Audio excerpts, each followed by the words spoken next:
Nombreux sont ceux qui m'ont posé la question à savoir c'est quoi concrètement le programme de volontariat. Je sais que toi qui es en train de me suivre actuellement, tu te poses également la même question. Tu veux faire le programme de volontariat en Allemagne, mais tu ne sais pas concrètement comment tu dois faire pour pouvoir participer à ce programme. Dans cette nouvelle vidéo, je vais te donner une réponse exacte à cette question. C'est pourquoi je t'invite à rester jusqu'à la fin de cette vidéo, à activer la cloche de notification, à t'abonner à cette chaîne YouTube, à liker cette vidéo et à partager cette vidéo avec tes amis. Allez, on y va tout juste après ce jingle.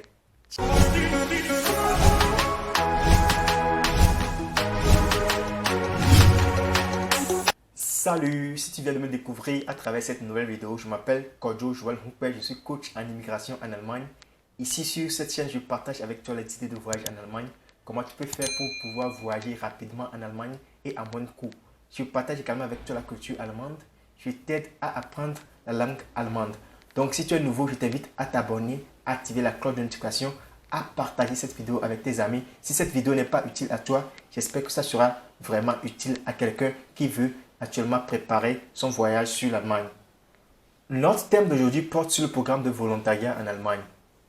Le volontariat. J'espère que tu as une fois écouté parler du programme de volontariat. Si tu n'as pas jamais entendu parler du programme de volontariat en Allemagne, sûrement que tu as une fois entendu parler de ça dans ton pays d'origine ou bien dans un pays en Europe ici ou bien en France ou bien quelque part dans le monde. Le programme de volontariat, c'est quoi? C'est que tu vas travailler sous forme de bénévole, ce qu'on appelle communément également aussi le bénévole. Donc ici en Allemagne, on parle de volontariat en parlant du Freiwilligendienst. En parlant du Freiwilligendienst, nous avons trois sortes de Freiwilligendienst.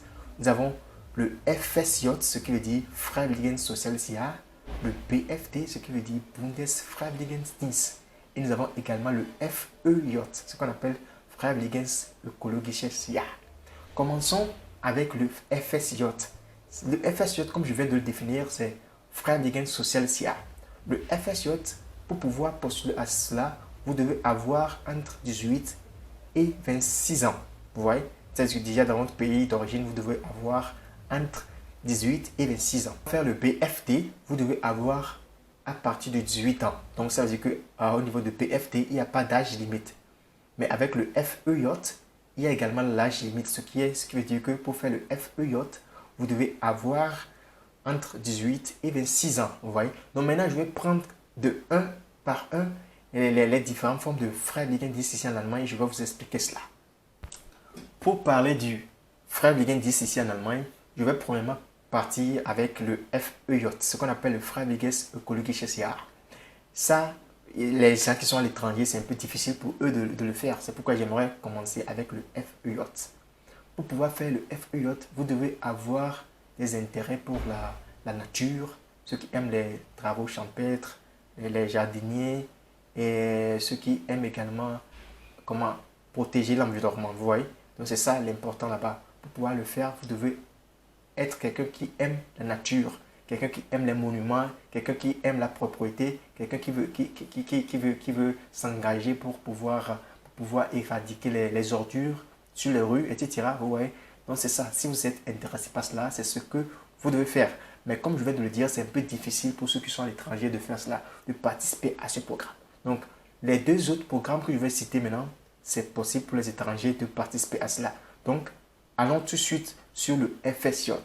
FSJ, comme je viens de le définir dans l'introduction, c'est le Freiwilligensoziales Jahr. Cela est destiné aux jeunes.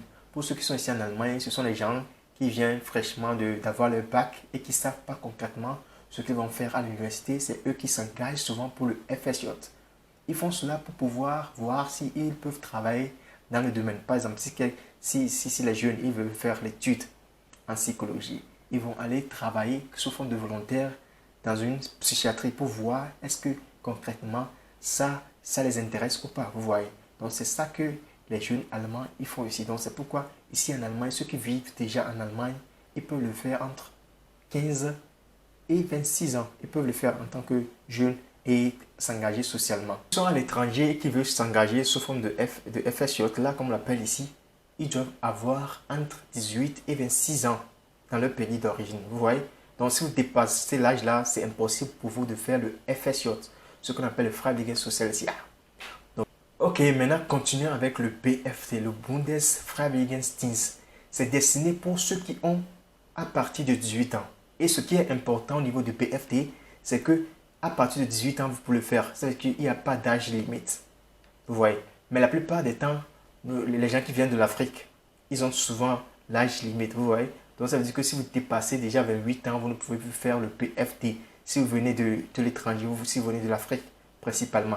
Mais ceux qui sont en Europe, etc., ils peuvent le faire. Il n'y a pas d'âge limite pour cela. Mais ceux qui viennent de l'Afrique, il est obligé d'être entre 18 et 28 ans pour pouvoir faire le PFT, le Bundesfreiwilligendienst. C'est à peu près la différence entre le FSJ et le PFT.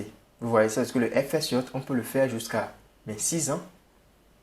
Vous voyez, mais le PFT, on peut le faire à partir de 18 ans en allant. Mais si on est en Afrique, on est obligé d'avoir entre 18 et 28 ans. Si on dépasse les 28 ans, c'est difficile de faire le programme de PFT ici en Allemagne. Mais si vous vivez déjà en Allemagne, vous pouvez le faire. Il n'y a pas d'âge limite à cela. Mais maintenant, vous allez vous demander, maintenant je viens de parler du programme de volontariat en Allemagne, je viens de parler du PFT, du FSJ, du FEJ. Mais vous vous demandez concrètement, quelles sont les conditions encore à remplir pour pouvoir faire le programme de volontariat en Allemagne. Voici ainsi les conditions à remplir pour pouvoir participer au programme de volontariat en Allemagne. La condition numéro 1, c'est quoi? C'est d'apprendre la langue allemande. Comme je le dis toujours, la langue allemande est la base de toutes choses. Si vous êtes au Togo, vous êtes au Sénégal, vous êtes au Cameroun, partout vous êtes actuellement en train de me regarder, il est important, si vous voulez voyager en Allemagne, de faire les cours de langue. Parce que c'est la base. Sans les cours de langue, vous ne pouvez rien faire. Vous voyez? Si vous connaissez, si vous savez comment on parle bien l'anglais ou bien le français, ça ne va vous amener nulle part. Si vous voulez voyager en Allemagne, vous êtes obligé d'apprendre la langue allemande. C'est le b.a.-ba. Si vous ne savez pas comment faire pour pouvoir apprendre la langue allemande, j'ai déjà fait les vidéos sur ça. Vous pouvez aller dans ma playlist et regarder comment vous pouvez apprendre la langue allemande. Et bientôt sur ma chaîne, je ferai également des vidéos sur les cours en allemand. Je ferai ça pour pouvoir vous aider, vous qui me suivez. C'est pourquoi je vous invite à vous abonner massivement, partager la chaîne avec vos amis pour qu'eux aussi ils puissent apprendre la langue allemande, ils puissent savoir aussi les opportunités de voyage sur l'Allemagne. En ce qui concerne l'apprentissage de la langue, il vous faut au minimum le niveau A2 de Goethe Institut. Le niveau A2 de Goethe Institut, pourquoi je suis en train de dire cela? Parce que la plupart des ambassades aujourd'hui, ils ne reçoivent que les certificats de Goethe Institut. Peu importe là, vous avez fait le cours d'allemand, vous avez d'autres certificats. Si ce n'est pas écrit là-dessus, le Goethe Institut, là, beaucoup d'ambassades refusent ça maintenant. Mais dans d'autres pays, il y a également la possibilité de vous interviewer, de parler avec vous la langue allemande pour savoir si vous avez réellement cet niveau. Vous voyez, si c'est le cas dans d'autres pays, vous avez la chance. Mais en ce que je ne sache, au niveau du Togo, par exemple, les gens sont obligés d'amener l'attestation, le certificat de Goethe Institut pour pouvoir prouver que vraiment, ils parlent la langue allemande. La condition numéro 2, c'est l'âge, comme je viens de le dire. Il faut que vous devez avoir entre 18 et 26 ans si vous voulez faire le FSJ. Et pour le PFT, vous devez avoir entre 18 et 28 ans si vous êtes en Afrique. Mais pour ceux qui sont en Europe ici, il n'y a pas d'âge limite pour le PFT. Condition numéro 3, c'est de faire quoi? La condition numéro 3, c'est de faire un stage, c'est d'être déjà dans votre pays d'origine volontaire. Si vous n'êtes pas volontaire dans votre pays d'origine et vous voulez faire le volontariat à l'étranger, c'est impossible. Et il faut que vous soyez premièrement engagé socialement dans votre pays d'origine pour pouvoir faire le programme de volontariat à l'international. Si vous n'êtes pas quelqu'un d'engagé, vous n'êtes pas quelqu'un qui est engagé socialement, pourquoi vous voulez maintenant faire le volontariat dans un pays étranger? C'est très important si vous voulez faire le programme de volontariat. Il faut que vous fassiez un stage dans un domaine social. Vous voyez, si par exemple, si vous voulez faire le volontariat dans un Krankenhaus, ce qu'on appelle ici, dans un hôpital, ou bien vous voulez faire le volontariat dans un Behindertenheim, ce qu'on appelle ici maison des handicapés, dans une maison des retraites. Là, il est important de connaître ce milieu-là déjà dans votre pays d'origine. Il faut faire des stages auprès des ONG. Il y a beaucoup d'ONG aujourd'hui dans les pays différents qui s'occupent des orphelins, qui s'occupent des personnes handicapées, qui s'occupent des personnes malades, des personnes âgées, etc. Il est important d'être déjà engagé dans ces ONG pour pouvoir recevoir une attestation, ce qui va vous aider auprès de l'ambassade comme auprès de la structure en Allemagne ici que vous voulez poursuivre. Donc ça va vraiment vous aider. Sans ça, vous ne pouvez pas avoir un contrat de volontariat. Vous voyez? Si vous voulez également faire le programme de volontariat ici en Allemagne, il est important de traduire vos dossiers en allemand. vous voulez postuler dans un pays où on parle rien que l'allemand, il est important de traduire également vos dossiers en allemand. Si vous ne traduisez pas les dossiers, comment les gens là peuvent comprendre ce que vous avez fait, ce que vous avez fait dans votre pays d'origine? Ils ne peuvent pas comprendre cela. C'est pourquoi c'est important de traduire cela.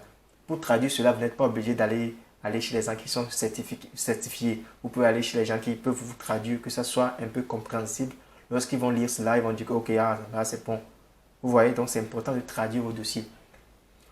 Une condition, c'est important et c'est vraiment important de pouvoir faire un CV qui est en allemand.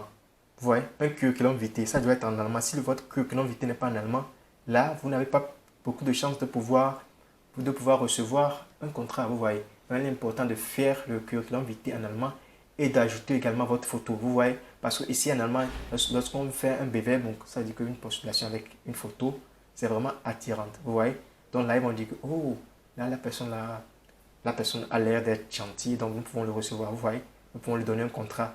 C'est pourquoi c'est important de faire votre PV donc avec une photo. Une des conditions également est de faire quoi? Une des conditions également est d'écrire une très très bonne lettre de motivation.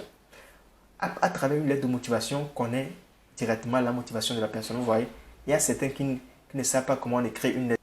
Il est important d'aller chercher comment on fait pour pouvoir écrire une bonne lettre de motivation. Parce que c'est à travers la lettre de motivation que les très gars ici en Allemagne vont savoir que oh, la personne là est vraiment motivée. Vous voyez, la personne là est vraiment motivée. Donc il est important de créer une très très bonne motivation qui reflète vraiment vos motivations de venir ici en Allemagne et de travailler en tant que volontaire.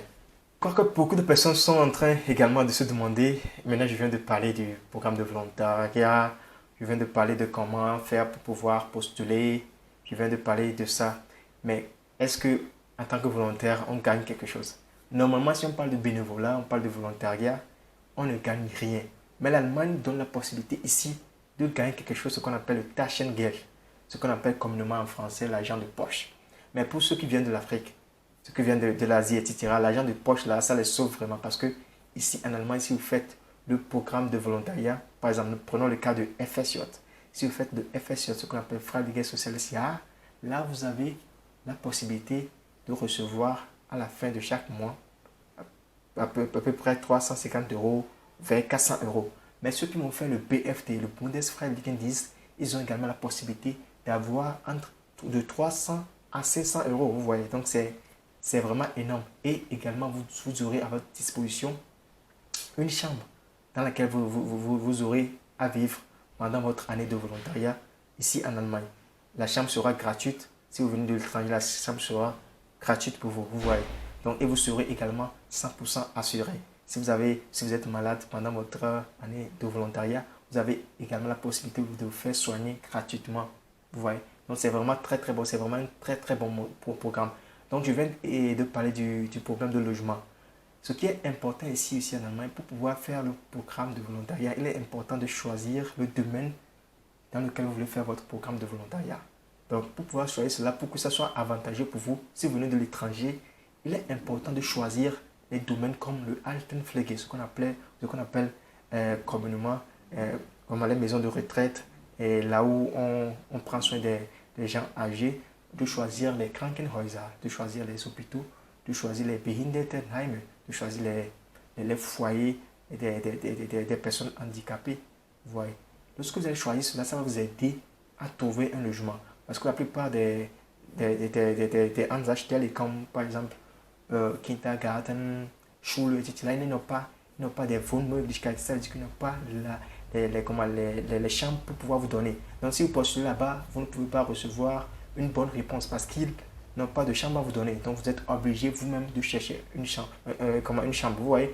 Mais en tant que volontaire, vous ne recevez que 400 euros ou 300 euros par mois. Donc ça ne va pas suffire pour pouvoir couvrir les frais de logement. Parce qu'ici en Allemagne, une petite chambre peut coûter déjà vers 500 euros, vous voyez. Donc ça ne va pas suffire. Et si vous allez dire que vous allez chercher vous-même un logement, lorsque l'ambassade va savoir que vous voulez chercher vous-même un logement, alors que ce que vous percevez à la fin du mois ne vous aide pas à pouvoir couvrir cela. Donc l'ambassade va refuser de vous donner le visa. Et l'ambassade va dire que oh non, donc lorsque vous allez venir ici en Allemagne, vous n'allez que souffrir, vous voyez. Donc c'est pourquoi c'est important, c'est vraiment important de choisir une Anzahlstelle qui va vraiment vous donner un logement. Donc c'est pourquoi c'est important de le faire comme cela, de choisir les Behindertenheim, les Krankenhäuser et de choisir également les Altenheim. Vous voyez, donc c'est vraiment important. Je crois que ma vidéo d'aujourd'hui sera vraiment très longue, mais j'aimerais faire ça en une seule vidéo pour que les gens perçoivent en même temps l'information. Donc ceux qui veulent postuler, je vous en prie, ceux qui veulent se postuler, j'aimerais que vous m'envoyez vos dossiers. Mais ceux qui veulent m'envoyer leur dossier, il faut que cette personne-là ait au minimum le niveau A2 de Goethe. Si vous n'avez pas le niveau A2 de Goethe, ne me contactez pas. Si vous n'êtes pas en bas de 26 ans, ne me contactez pas. Si vous voulez faire le programme de PFT, vous n'êtes pas en bas de 28 ans, ne me contactez pas. Si vous voulez faire le programme de PFT ou bien de FSJ et vous n'avez pas votre passeport, ne me contactez pas. Si vous voulez faire le programme là, il faut que les conditions que je viens de citer, il faut que vous remplissiez ces conditions. Sinon, si vous me contactez, je ne vais pas répondre. Parce qu'il y a souvent plusieurs personnes qui nous contactent, mais qui n'ont encore rien, qui n'ont pas encore commencé même le cours de langue. Ne me contactez pas s'il vous plaît, parce que ça demande beaucoup de travail. Donc, j'aimerais que ceux qui veulent faire le programme de volontariat, qui sont en Afrique, partout où vous êtes, il faut me contacter. Vous pouvez écrire simplement dans les commentaires, je viendrai, je vais vous répondre. Même si vous voulez, vous pouvez écrire également sur voyager en Allemagne@gmail.com. Je vais venir vous répondre là-bas aussi. Donc, il y a beaucoup de personnes qui viennent, qui nous dérangent, qui nous demandent des informations, leur donnent des informations, et puis après, ils se disent que, ok, je n'ai pas encore les documents, je vous reviendrai après. Les choses comme ça nous perd aussi beaucoup de temps, vous voyez, parce qu'il y a beaucoup de dossiers à faire. Et ici en Europe, le temps, c'est de l'argent. Et il est important que ceux qui veulent faire le programme, il faut me contacter. J'ai un partenariat avec un trader ici en Allemagne et je vais vous envoyer vos dossiers là-bas. Et là, il faut aussi également attendre à payer aussi certains frais, vous voyez, parce que moi aussi, je ne peux pas perdre aussi mon temps comme ça pour cela, parce que ici, une heure de temps, ça coûte déjà 20 euros, vous voyez, ça coûte déjà 20 euros, donc c'est important que lorsque je vais vous demander également de payer certains frais, il faut également payer ces frais-là. Donc, je vous invite à m'envoyer les dossiers, ceux qui sont déjà prêts, pour que je puisse envoyer vos dossiers là-bas. Mais ce qui est également important ici, lorsque vous allez faire tous vos dossiers, on vous fera des interviews. Et mais pendant les interviews, peut-être ils peuvent décider que, ok, ils ne veulent pas vous prendre, que vous n'êtes pas encore très bon. Et peut-être ils peuvent encore décider qu'ils veulent vous prendre. Donc, rien n'est garanti à 100%, vous voyez. Donc, rien n'est garanti à 100%. Donc, il faut tenter sa chance. Donc, il est important de tenter sa chance. C'est pourquoi je vous invite également à maîtriser un peu la langue allemande avant de lancer dans le programme de volontariat pour que vous pouvez aussi avoir la chance de pouvoir être sélectionné. Donc, l'important ici, c'est quoi? L'important ici, c'est de commencer très tôt. Par exemple, si vous voulez faire le volontariat en septembre 2022, il est important de commencer déjà dès maintenant. Vous voyez, pour ceux qui veulent faire le programme de FSJ, mais ceux qui veulent faire le programme de PFT, à chaque début de mois, c'est possible de commencer en tant que PFT là. Donc, c'est pourquoi il est si important de préparer vos dossiers et de me les envoyer si vous voulez participer au programme. J'espère que ça ne sera pas assez cher pour vous et ça va vous aider à voyager facilement en Allemagne. Parce qu'après le volontariat, il y a également d'autres choses qu'on peut faire ici en Allemagne. Donc, dans d'autres vidéos, je vous parlerai de cela. Donc, restez fidèles à moi, restez abonnés ici, envoyez cette vidéo à vos amis, partagez le lien pour que beaucoup de personnes puissent venir ici nous suivre, pour que ensemble nous pouvons grandir cette chaîne Voyager en Allemagne. Je m'appelle Cordio Joel Humpé, votre coach en immigration en Allemagne. Allez, à la prochaine fois. Ciao, ciao. Tschüss. Du Scheiße.